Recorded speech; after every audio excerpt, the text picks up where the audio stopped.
Right, నమస్తే, welcome to mic TV. నేను మీ సింహాద్రి. నిన్న రాత్రి కేవీఆర్ గారిని అరెస్ట్ చేసిన విషయం అందరికీ తెలిసింది.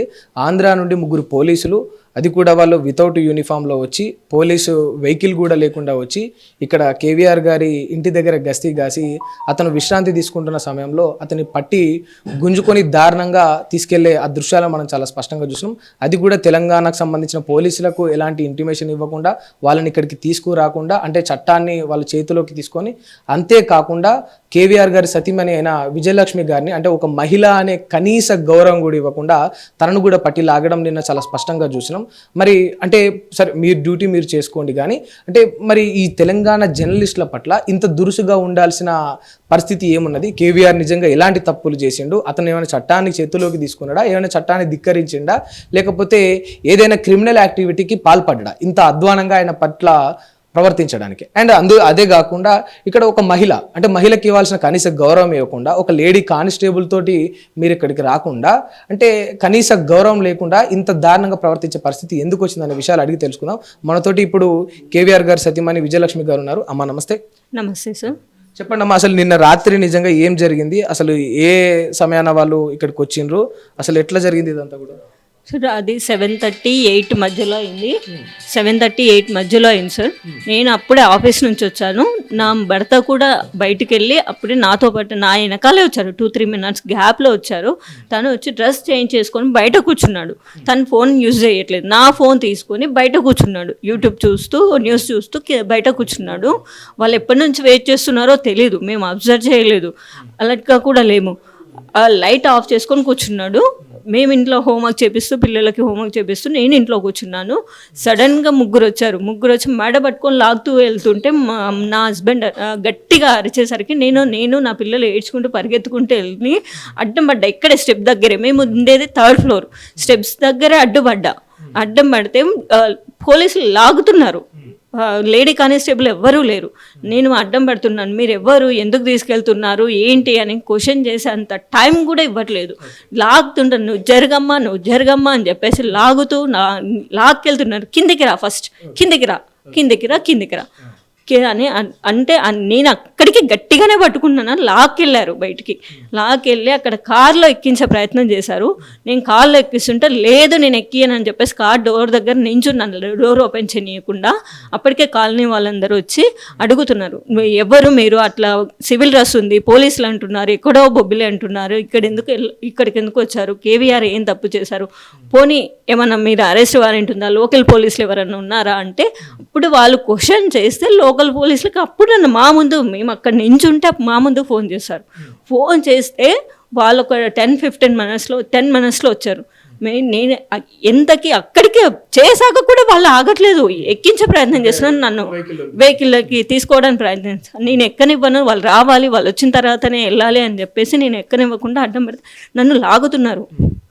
ఎంత లాగుతున్నారంటే అయినా నేను వదలకుండా అలాగే పట్టుకున్నాను. అరెస్ట్ వారెంట్ ఏంటి అని అందరూ అడుగుతుంటే జస్ట్ ఇట్లా చూపించి ఇట్లా పెట్టేసుకున్నారు. వారెంట్ అని చెప్పేసి ఏదో అని అన్ని జేబులో పెట్టేసుకున్నారు, తీసేసుకున్నారు.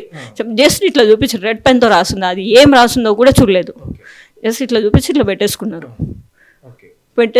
వాళ్ళు వచ్చిన తర్వాత లోకల్ పోలీసులు వచ్చారు. సరూర్ నగర్ పోలీస్ స్టేషన్ కిందకి వస్తుందంట. వాళ్ళు వచ్చి నాకు నచ్చ చెప్తున్నారు. సరే లేదమ్మా, మేము ఇక్కడ పోలీస్ స్టేషన్లో కూర్చోబెడతాము, మన పోలీస్ స్టేషన్లోనే కూర్చోబెడతాము, ఎస్ఐతో కానీ మాట్లాడిన తర్వాత వాళ్ళు వచ్చిన తర్వాతనే పంపిస్తామని చెప్పి నచ్చజెప్పి తనని ఎక్కించడానికి ట్రై చేశారు. అది సరూర్ నగర్ పోలీస్ స్టేషన్ వెహికల్లో ఎక్కించడానికి ట్రై చేసి నేను ఒక్కడిని పంపించను, నేను కూడా వస్తా అని చెప్పేసి నా పిల్లలు నేను ఎంత ఏడుస్తున్నామంటే అస్సలు వినట్లేదు. నా పిల్లలు అయితే వీడియోలు ఉన్నాయండి, ముందు నించోనే ఏడుస్తున్నారు, డాడీ అని. అస్సలు కనికరం లేకుండా ఎంత దౌర్జన్యంగా లాక్కెళ్తున్నారంటే నన్ను ఇక్కడ చేతులు వేసి ఇట్లా దొబ్బడం అలాంటివన్నీ చేశారు. లాక్కెళ్తున్నాను, నచ్చని చెప్పి నేను ఒక్కడిని అయితే పంపించాను, నేను కూడా వస్తాను చెప్పేసి నేను కూడా ఎక్కాను వెహికల్లో. అది నా ఫోన్, మా హస్బెండ్ వాడుతున్న ఫోన్ నాది ఫోన్ ఆయన కాదు అంటే ఆయన చేతిలోనే ఉంది, ఎవరిదైతే మాకేంటి ఆయన చేతిలో ఉంది, మేము ఆయనదే అదే అని చెప్పేసి లాక్కున్నారు. నా పిల్లలు ఫోన్ చేస్తారు, రోడ్డు మీద వదిలేసి వచ్చిన నా పిల్లలు ఫోన్ చేస్తారు, సార్ నాకు ఇవ్వండి సార్ ఫోన్స్ వస్తున్నాయి అని. కార్లో వెళ్ళేటప్పుడు, వెహికల్లో వెళ్ళేటప్పుడు ఎంత రిక్వెస్ట్ చేసినా ఫోన్ ఇవ్వలేదు. మేడం మీరు అరవకండి, ఏడవకండి, నేను పోలీస్ స్టేషన్, సరూనగర్ పోలీస్ స్టేషన్లో ఇస్తాను మీ ఫోను, మీ పిల్లలు ఎక్కడికి పోరు, మీ చుట్టాలు చాలామంది ఉన్నారు కదా అక్కడ, అంతమంది పోయారు, ఎవరో ఒకరు చూసుకుంటారు, అంత టెన్షన్ ఎందుకు, మీరే ఎక్కువ అంటే మీ పిల్లల్ని కూడా తీసుకొస్తారా, నా పిల్లల్ని కూడా తీసుకొస్తానని నేను అన్నాను.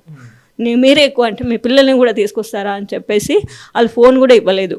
అక్కడికి వెళ్ళిన తర్వాత లోపల కూర్చోబెడతామని చెప్పిన లోకల్ పోలీసులు అక్కడికి వెళ్ళిన తర్వాత దిగండి అని చెప్పేసి దిగగానే నన్ను లేడీ కానిస్టేబుల్స్తో పట్టించి, చేతులు పట్టించి ఆయన ప్రైవేట్ వెహికల్లో ఎక్కించి పంపించేశారు.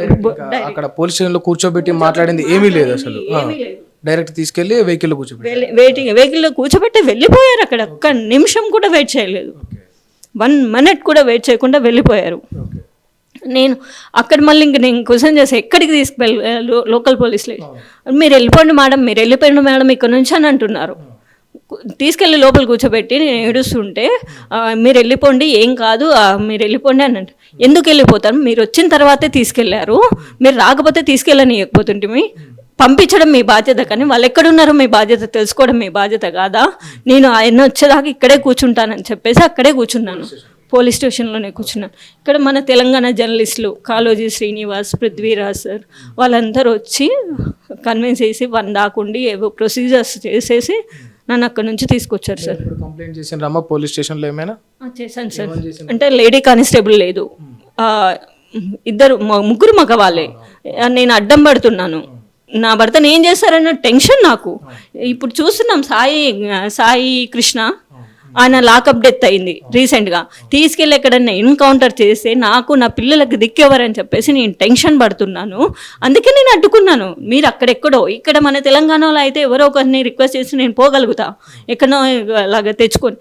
అటు బొబ్బిలి ఏ ప్లేస్ తెలియదు, 14-15 hours జర్నీ అంట, నేను ఎలా పోగలుగుతాను? అవన్నీ నా దృష్టిలో పెట్టుకొని నేను పంపించొద్దని చెప్పేసి నేను గట్టిగా పట్టుకొని కూర్చున్నా. అప్పుడు లేడీ కానిస్టేబుల్ ఉంటే ఈ ప్రాబ్లం వాళ్ళకి వచ్చేది కదా ఆ రిలేటెడ్గా పెట్టాను. లేడీస్ కానిస్టేబుల్ లేదు, నా మీద మ్యాన్ హ్యాండ్లింగ్ మీన్స్ గుంజుతున్నారు అని చెప్పేసి పెట్టాను. ఇంకొకటి ఫోన్ మొబైల్ వితౌట్ మొబైల్ అని చెప్పినా కూడా వితౌట్ ఎనీ పర్మిషన్ ఏం చెప్పకుండా కూడా సరూనగర్ పోలీస్ స్టేషన్లో హ్యాండ్ ఓవర్ చేస్తామన్నారు. సరూనగర్ పోలీస్ స్టేషన్లో హ్యాండ్ ఓవర్ చేస్తామన్నప్పుడు ఏమైంది అంటే చిన్న ఫోన్, మా హస్బెండ్ చిన్న ఫోన్ వాడుతున్నాడు, ఎందుకంటే కీప్యాడ్ మొబైల్ వాడుతున్నాడు మా ఇద్దరు కమ్యూనికేషన్ కోసం, ఇంటికి రావట్లేదు కాబట్టి అట్లా కమ్యూనికేషన్ కోసం మొబైల్ వాడుతుంది. నా మొబైల్ అంటే ఆ చిన్న మొబైల్ ఇచ్చి పంపించేశారు, కీప్యాడ్ మొబైల్. నా మొబైల్ వెళ్ళిపోయారు. ఇప్పుడు నాకు శాలరీ అమౌంట్ డెబిట్ అయిపోతుంది. ఇప్పుడు నాకు మంత్లీ రెంట్ కట్టాలి. మా హస్బెండ్కి 3-4-5 months నుంచి శాలరీ లేదు, ఇన్కమ్ లేదు. నేను ఎలా బతకాలి? నా ఫోన్ తీసుకెళ్ళిపోతే అకౌంట్లన్నీ అందులోనే ఉన్నాయి, నా ఆఫీసు పర్పస్ అవన్నీ అక్కడే యూజ్ అవుతాయి. నేను ఇప్పుడు ఆఫీస్కి వెళ్ళాలి, మొబైల్ అవసరం ఉంటుంది, అవన్నీ నేను ఎలా చేయాలి? నాకు ఫోన్ ఇవ్వండి అంటే ఇవ్వలేదు, ఫోన్ తీసుకెళ్ళాలి, అదొకటి ఫోన్ కేసు కూడా పెట్టారు. అంటే ఇప్పుడు ఇది తీసుకెళ్ళిన తర్వాత మీకు ఏమైనా ఇంటిమేషన్ ఇచ్చారా? అంటే ఇప్పుడు ఏ పోలీస్ స్టేషన్ తీసుకెళ్ళారు, ఎక్కడున్నాడు ఏమైనా ఇన్ఫర్మేషన్? ఏమి ఇంటిమేషన్ లేదు. అక్కడైతే ఫస్ట్లో కేసు వేసుకొని వచ్చినప్పుడు బొబ్బిలి పోలీస్ స్టేషన్ అని తెలిసింది, విజయనగరం బొబ్బిలి నుంచి కేసు అయిందని తెలుసు, కానీ ఏ పోలీస్ స్టేషన్ ఎక్కడ తీసుకెళ్తున్నారు ఏంటని ఇప్పటివరకు ఇన్ఫర్మేషన్ ఏమీ లేదు. ఇప్పుడు గతంలో జరిగినప్పుడు కూడా ఇట్లనే ప్రవర్తించారా? ఇప్పుడు ఇది ఎన్నోసారి అరెస్ట్ అవ్వడం కేవీఆర్ గారు? సార్ ఇది 2వ కేసు, కానీ వీళ్ళు రావడం 2nd టైం. ఒకసారి వస్తే వితౌట్ నోటీస్ వచ్చారు, డైరెక్ట్ వచ్చేసి వెళ్తుంటే వీళ్ళు మన టీం వాళ్ళని, తెలంగాణ జర్నలిస్ట్ వాళ్ళని ఇన్ఫర్మేషన్ ఇస్తే వాళ్ళు వచ్చి లాయర్స్ని తీసుకొచ్చి మాట్లాడితే నోటీస్ ఇచ్చేసి వెళ్ళారు. అంతకుముందు మార్చిలో ఒకటి కర్నూలు అయింది, ఇది ఏప్రిల్లో అయింది. కర్నూలులో అయితే ఏం చేశారు, నోటీస్ ఇచ్చేసారు. ఆ రోజు కూడా తీసుకెళ్ళడానికి వచ్చారు, ఆ రోజు కూడా అందరినీ పిలిస్తే వచ్చారు, నోటీస్ ఇచ్చేసి వెళ్ళిపోయారు. మేము గట్టిగా క్వశ్చన్ చేస్తే నోటీస్ ఇచ్చేసి వెళ్ళిపోయారు. నోటీస్ ఇచ్చారు కదా అని 4-5 daysకి నా భర్త స్వయంగా తను నోటీస్ ఇచ్చారని చెప్పి చట్టం మీద గౌరవంతో అక్కడికి వెళ్ళాడు పోలీస్ స్టేషన్కి కర్నూలులో.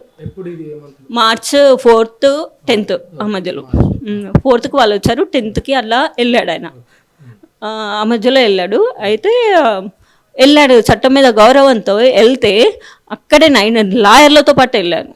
లాయర్లతో మా 2-3 పర్సన్స్తో కలిసి వెళ్ళాను. అలాని బయటకు పంపించి 1/2 అవర్లో ఇంట్రాగేషన్ డీటెయిల్స్ తీసుకొని పంపిస్తానని చెప్పేసి నైట్ అంతా అక్కడే పెట్టుకొని 3rd డిగ్రీ యూస్ చేశారంట, ప్రయోగించారంట.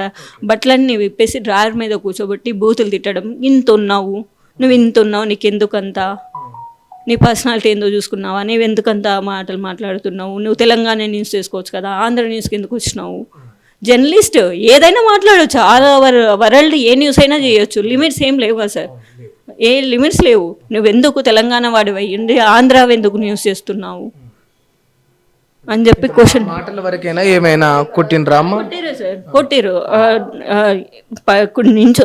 కూర్చోబెట్టి 2 కాళ్ళ మధ్యలో అటు ముగ్గురు నించొని కాలర్ పట్టుకొని పైకి లేపి దారుణంగా కొట్టారు సార్. ఆ భయంతోనే ఇప్పుడు సెకండ్ టైం అయినప్పుడు పోలేకపోయిండు, ఇంకేమైనా చేస్తారేమో అన్న భయంతో పోలేకపోయిండు. కర్నూలు అంటే మాకు దగ్గరలో ఉంది కాబట్టి కొంచెం విన్నాం, కొంచెం చూసిన ప్లేస్ కాబట్టి మేము వెళ్ళిపోయాం. ఇక్కడ తెలియదు అస్సలు ఎవరిని కలవాలి, ఏంటి, ఎట్లా ప్రొసీడ్ అవ్వాలి ఏం తెలియక మేము వెళ్ళలేదు. భయంతో కొడతారు, ఇంకేమైనా చేస్తారన్న భయంతో వెళ్ళలేదు. వెళ్ళలేదని చెప్పేసి నాన్ అవైలబుల్ వారెంట్ తీసుకొచ్చారంట, అరెస్ట్ చేసడానికి తీసుకొచ్చారంట కోర్టు నుంచి. అది చూపించకుండా డైరెక్ట్ లాక్కెళ్తున్నారు. మేము ఉన్నాం కదా, మాకు చెప్పి తీసుకెళ్ళొచ్చు కదా, ఇక్కడే కూర్చున్నాడు కదా, డైరెక్ట్ లాక్కెళ్తున్నారు. ఇప్పుడు సరూర్ నగర్ పోలీసులు కూడా అంటే ఏం రెస్పాండ్ కాలేదమ్మా అసలు? మరి అంటే మిమ్మల్ని అక్కడ కూర్చోబెట్టి మాట్లాడతాం, తర్వాత మీ వాళ్ళని పిలిపించిన తర్వాత ప్రొసీజర్ స్టార్ట్ చేద్దాం అన్నారు కదా, మరి అక్కడ వెళ్ళిన తర్వాత వీళ్ళు డైరెక్ట్ ఎందుకు పంపించారు? దానికి ఏం సమాధానం చెప్పలేదా? ఏం సమాధానం చెప్పట్లేదు సార్. వాళ్ళు ఆల్రెడీ అరెస్ట్ వారెంట్తో వచ్చారు, మనం సహకరించాలి. అక్కడికి ఎందుకు మీరు వచ్చారు, మళ్ళీ మీరు రాకపోతే మేము పంపించే వాళ్ళం కాదు కదా, మీరున్నారనే ధైర్యంతో పంపించాము మేము అంటే, అక్కడ ఏదైనా ఇష్యూ అవుతుందని, గొడవలు అవుతాయని వచ్చామని చెప్తున్నారు సార్. మీరు ఎక్కడ కేసు అయిందో అక్కడికి వెళ్ళి మాట్లాడుకోండి అని చెప్పేస్తున్నారు, వాళ్ళకి సంబంధం లేదు అని చెప్పేస్తున్నారు. పంపించడం అయితే వాళ్ళు పంపించారు ఇక్కడ నుంచి, మాకు ఇప్పుడు కోఆపరేట్ చేశారు. ఇక్కడ నుంచి మాకు ఏమన్నా ఇన్ఫర్మేషన్ ఇవ్వండి అదే అంటే, లేదు ఇక్కడ నుంచి ఏం రాదు, వెళ్ళండి, మీరు ఎక్కడ కేసు అయిందో అక్కడికి వెళ్ళండి, అక్కడికి వెళ్ళి తేల్చుకోండి. ఇప్పుడు అంటే మీకు కేసు ఎవరు ఫైల్ చేశారన్న డీటెయిల్స్ అయినా ఇచ్చిండ్రా అట్లీస్ట్? నేను ఇప్పుడు వెహికల్లో వెళ్ళేటప్పుడు అడిగా, కేసు పెట్టింది ఎవరు చెప్పండి ఆయన నా ముందుకు తీసుకురండి, ఎందుకు కేసు పెట్టారో అడుగుతా, అది ఫేక్ కేసు అట్లా ఎట్లా పెడతారో అని అడిగా. అదేదో సర్పంచ్ అంట, ఎవరో ఆ సర్పంచ్ తెలీదు, మరి ఏ ఊరు సర్పంచో ఎందుకు పెట్టారో తెలీదు, ఫేక్ కేసు అది. కేవీఆర్ అన్నని వర్డ్ని అన్నారు అని చెప్పేసి కేసు పెట్టారు. ఫేక్ కేసుకి ఇంతగానం ఎందుకు చేస్తున్నారు? రేపులు ఏమైనా, మర్డర్లు ఏమైనా, హత్యలు ఏమైనా చేశారా? అంత దౌర్జన్యంగా లాకపోవడానికి వీళ్ళ మీద, మా మీద పెట్టే ఫోకస్ రేపిస్ట్ల మీద పెడితే అన్ని రేపులు కాకపోయేది కదా. ఆంధ్రాలో ఎన్ని రేపులు అయినాయి చూసాం కదా న్యూస్లలో. అలాంటి వాళ్ళ మీద పెట్టండి ఫోకస్లు, మా మీద ఎందుకు పెడుతున్నారు? మా వృత్తి జర్నలిజం, క్వశ్చన్ చేయడం మా హస్బెండ్ హక్కు. నువ్వు గవర్నమెంట్లో ఉన్నావు, అధికారంలో ఉన్నావు, నిన్ను క్వశ్చన్ చేస్తున్నాడు అంతే తప్ప నిన్నేం అనలేదు కదా. ఏం కారణం ఏం చెప్పిండ్రా? అంటే ఎలాంటి పదాలు అన్నాడని కారణం ఏమని చెప్పిండ్రు? బూతులు అన్నాడంట. రెడ్ బుక్ రాజ్యాంగం అని ఉంది, లోకేష్ అన్నాడు అన్నమాట. రెడ్ బుక్ రాజ్యాంగాన్ని ఎర్రి బుక్కు అన్నాడు. ఎర్రి బుక్కు తెలుగులో అంటే బుక్కు, ఎర్రి బుక్కు. మనం తెలంగాణలో ఎలా అంటే ఎర్రి పనులు చేయకు ఎర్రోళ్ళలాగా అని అంటాం, ఎర్రి బుక్కు అన్నాడు.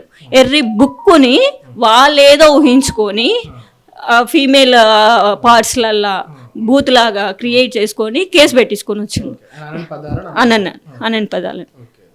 అది ఫేక్ కేసు కదా, మేము రాము అని మేము కూర్చున్నాం. అట్లా ఎట్లా చూసుకుంటారు? మీరు కేసు తీసుకునేటప్పుడు చూసుకోవాలి కదా, అంటే అది కోర్టులో తెలుసుకోండి అంటున్నారు.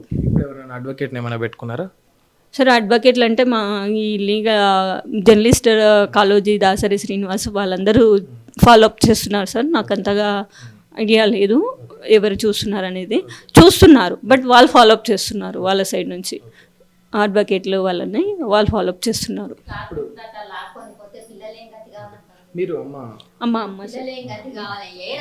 పిల్లలు ఏం చేయాలి? ఆ పిల్లలు రాత్రిపూట 2 సన్న పిల్లలు ఎవరు పెట్టుకుంటారు? ఏం కథ? చుట్టాలు ఉంటారట, చుట్టాలు ఎవరు ఉంటారు సార్? ఇక్కడ కాలిన వాళ్ళు చూసుకుంటారా సార్? అంత పని మీద చూసుకోరు కదా, అర్ధరాత్రిరా ఎవరు చూసుకుంటారు? ఒక్కతే ఆమె, ఎవరు లేరు. మా అబ్బాయి కూడా లేడు, మా అబ్బాయి అన్న చూసుకోనికే. మా అబ్బాయి అక్కడ జాబుకోయిండు, ఎవరు చూసుకుంటారు సార్? ఒక ఓనర్ వాళ్ళు కాబట్టి వాళ్ళు పిలుచుకొని వాళ్ళు తినబెట్టుకొని పండబెట్టుకున్నారు సార్. ఆమె అక్కడ ఉంటే ఏం చేసిండు, ఏం ఇది చేసిండు అంత దెబ్బ చేయనీకే? ఏం అరాకం చేసిండు చెప్పండి. ఇంత 3 నెలల నుంచి ఆమె ఒక్కతి పిల్లల్ని చూసుకోవాలన్నా, జాబ్ పిల్లలకి చదువులకి ఇంటికి రాయి ఏం చేసుకొని బతకాలి ఆమె. ఎట్లా బతుకుతుంది 3 నెలల నుంచి మీరు ఇంత ఇబ్బంది పెడుతుంటే? ఎవరినన్నా చంపిండా? ఎవరినన్నా ఏమన్నా చేసిండా? దొంగతనం ఎవరి ఇంట్లో దోసుకొచ్చిండా? లేకుంటే మీ రాజకీయ నాయకుల నుంచి ఏమన్నా ఇది చేసిండా? ఎవరితోనన్నా ఏమన్నా తీసుకొని తిన్నాడా?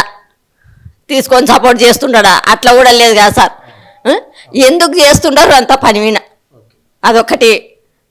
ఎక్కడ ఏం చేసింది ఏమన్నా చేసుకోండి మీరు, కానీ మా అల్లుడు మాత్రం మాకు సేపు ఇంటికి రావాలి సార్. వస్తాడమ్మా, మీరేం బాధపడకండి దానికి సంబంధించి. ఎందుకంటే ఎంతో మంది తప్పులు చేసిన వాళ్ళే చట్టాలల్లో బతికి బయటపడతారు, తప్పించుకుంటారు.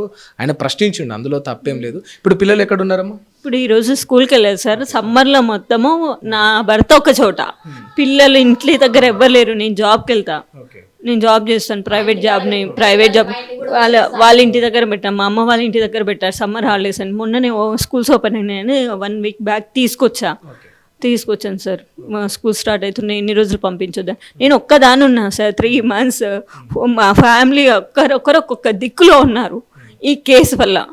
అసలు మేము ఏం చేశాం సార్? ఇది హంతకులను నేరస్తులను కూడా ఇట్లా చూడరేమో, పెద్ద పెద్ద రేపిస్టులు, దొంగలు, దోపిడీలు చేసిన వాళ్ళని కూడా ఇలా చూడరేమో. జస్ట్ క్వశ్చన్ చేసినందుకు ఇంతగానం పగబడతారా? మా సెటప్ చూడండి సార్, చిన్న రూమ్ సార్. ఈ రెంట్ కట్టుకొని మేము జాబులతో బతుకుతున్నాం సార్, నెల జీతాలతో బతుకుతున్నాము. మమ్మల్ని ఇట్లా చేసే వాళ్ళకి ఏమొస్తుంది సార్? మేము జస్ట్ క్వశ్చన్ చేస్తున్నాం. నీకు ధైర్యం ఉంటే ఆ క్వశ్చన్కి ఆన్సర్ చెయ్యి, ఎందుకు అలా చేస్తున్నావు అనేది. కేసులు పెట్టడం, అక్రమ కేసులు పెట్టడం ఏంది? ఏమైనా మాట్లాడారా? అంటే తీసుకెళ్లే ముందు కేవీఆర్ గారు మీతో ఏమైనా మాట్లాడినరా? లేదు సార్, ఏం మాట్లాడే ఛాయిస్ ఇవ్వట్లేదు సార్. నాకు షాక్ అయిపోయినాడు. ఏం చేయాలో అర్థం అవ్వట్లేదు అన్న, ఏం మాట్లాడట్లేదు. నేను ఏడుస్తున్నాను ఒక సైడ్, నా పిల్లలు ఏడుస్తున్నారు. నాకు ఏం అర్థం అవ్వట్లేదు. బనియన్ మీద తీసుకెళ్లారు. దారిలో వెళ్తుంటే సరూనగర్ పోలీస్ స్టేషన్కి వెళ్తుంటే ఆపి టీషర్ట్ కొనిచ్చి వేశారు వాళ్ళే. దారిలో ఉన్నారు, నేను చెప్పులు లేకుండా పరిగెత్తా వాళ్ళ వెనకాల. అంటే మొత్తం మీద ఇక్కడికి వెళ్ళి అయితే తీసుకెళ్ళాలి వాళ్ళ ఎజెండా అది. ఇక్కడ మీకు స్కోప్ ఇవ్వలేదు? అసలు స్కోప్ ఇవ్వలేదు. ఫస్ట్ టైం వస్తే టైం ఇస్తే అందరిని పిలుచుకున్నామని చెప్పేసి ఈసారి టైం ఇవ్వకుండా లాక్కెళ్ళిపోయారు సార్. పోలీస్ స్టేషన్లో ఉంచిన అక్కడికి అందరు వస్తారని చెప్పేసి అక్కడ సరూనగర్ పోలీస్ స్టేషన్లో కూడా లోపలికి తీసుకెళ్లకుండా అక్కడ నుంచి 1 minute కూడా ఆగలేదు సార్.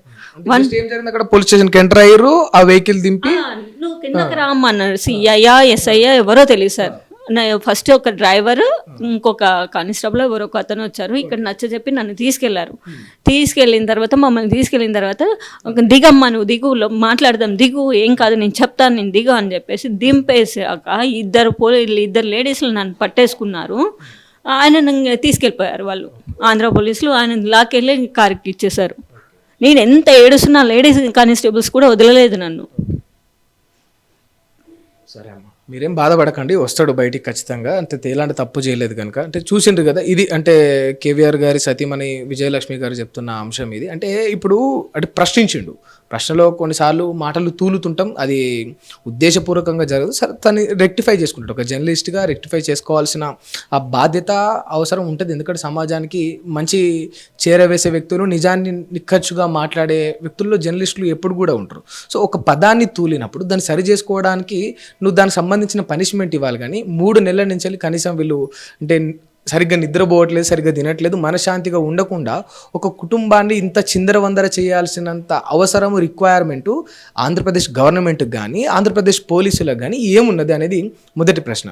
మహిళకు ఈ సమాజంలో ఏ మహిళ అయినా సరే, అది తెలంగాణ మహిళ, ఆంధ్ర మహిళ, దేశంలో ఏ రాష్ట్ర మహిళ అయినా కనీస గౌరవం ఇవ్వాల్సిన బేసిక్ సెన్స్, సివిక్ సెన్స్ అనేది గవర్నమెంట్ ఉద్యోగులకు, పోలీసులకి కాదు, ఒక మనిషిగా మానవత్వ విలువలు ఉన్న వాడికి ఎవరికైనా ఉండాలి. మరి ఒక ఇంటికి వెళ్తున్నప్పుడు at least you have to come with lady constables. అలాంటి వాళ్ళతో ఎవరితో రాకుండా ఒక మహిళ పట్ల అగౌరవంగా అబ్యూజ్ చేస్తూ తనని నెట్టివేయడం, గుంజడము, ఇది సమాజంలో ఏం నేర్చుకొని మీరు ఉద్యోగాలు చేస్తున్నారు అనేది ఒకసారి మీ ఆత్మవిమర్శన చేసుకోవాల్సిన అవసరం ఉన్నది. ఖచ్చితంగా తెలంగాణ సమాజం అంతా కూడా దీన్ని క్వశ్చన్ చేస్తూ ఉంది. ఎట్ ద సేమ్ టైం దీన్ని వ్యతిరేకిస్తూ ఉంది. కేవీఆర్ అక్రమ అరెస్ట్ ఏదైతే ఉన్నదో, ఎందుకంటే మీ దగ్గర పర్టిక్యులర్ ఎవిడెన్స్ అనేది, అది నిర్ధారించబడే ఆధారాలు అనేవి లేవు. లేవు, ఉన్నది లేనట్టు లేనిది ఉన్నట్టు పదాలను కల్పించి ఎక్కడో బొబ్బిల్లో కేసు పెట్టి ఇలా తెలంగాణ జర్నలిస్టుల పట్ల ఇంత అరాచకంగా ప్రవర్తించడం అనేది అది ముమ్మాటికి తప్పు. ఎందుకనంటే ఇప్పుడు తను ప్రైవేటు ఉద్యోగి, ఇప్పుడు తను పని చేస్తే తప్ప ఇక్కడ పూట గడవని ఒక మధ్యతరగతి కుటుంబం, 2 పిల్లలు ఉన్నారు, వాళ్ళ అమాయకులు, వాళ్ళు అంటే చంటి పిల్లలకి ఏం తెలుస్తుంది, నాన్న అరెస్ట్ అయ్యి వెళ్తుంటే వాళ్ళు గుక్కబెట్టి ఏడ్చినా కూడా పట్టించుకోనంత అంత క్రూరంగా కిరాతకంగా ప్రవర్తించాల్సిన అవసరం ఉన్నది. దయచేసి ఇట్లాంటి పనులను మేము పూర్తి స్థాయిలో ఖండిస్తూ ఉన్నాం. భవిష్యత్తులో ఎప్పుడు కూడా అంటే తెలంగాణ జర్నలిస్టులకు కానీ ఇంకెవరికి కానీ రక్షణ కల్పించాల్సిన బాధ్యత అవసరం తెలంగాణ ప్రభుత్వం పట్ల ఉన్నది. వెంటనే దీన్ని బాధ్యతగా తీసుకొని కేవీఆర్ అరెస్ట్ను ఖండిస్తూ వెంటనే హైదరాబాద్కు తీసుకురావాల్సిన బాధ్యత గవర్నమెంట్ పట్ల కూడా ఉంటుంది. ఎందుకంటే ఈ సమాజంలో ఒక కీ రోల్ ప్లే చేస్తున్న one of the journalist KVR గారని గుర్తు చేసుకోవాల్సిన అవసరం ఉన్నది. Right, thank you.